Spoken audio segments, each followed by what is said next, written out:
In a town nestled between the peaks of towering mountains lived a young woman named Alara. She was an adventurer at heart, always climbing the highest cliffs and exploring the deepest caves. However, she wasn't reckless. She feared heights, not because of the elevation, but the catastrophic fall that might follow a single misstep. Each ascension was a battle between her yearning for new horizons and the treacherous potential of gravity. But Alara conquered those summits not by dismissing her fear, but by understanding and preparing for the dangers of the fall.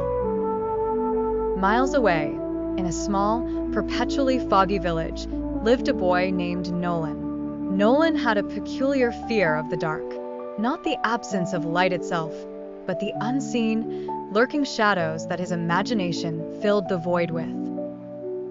Every night, he would lay in bed, listening intently for the creak of floorboards or the whisper of the wind, certain that some malevolent entity might emerge from the darkness.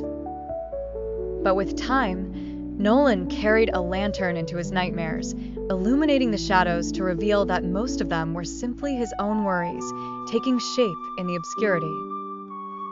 In the city bustling with life, there was Claire, a poet who wrote verses that danced around themes of love and loss. Claire had always been reticent about letting her heart bloom. She feared not the sensation of falling in love, but the pain of a heart shattered into countless fragments. Past betrayals and unspoken words weighed heavily on her soul. Yet, each poem she wrote was a step towards mending her heart, a way to navigate and accept the fragility that came with deep connections. These three souls, though living worlds apart, were intertwined by the core of their fears.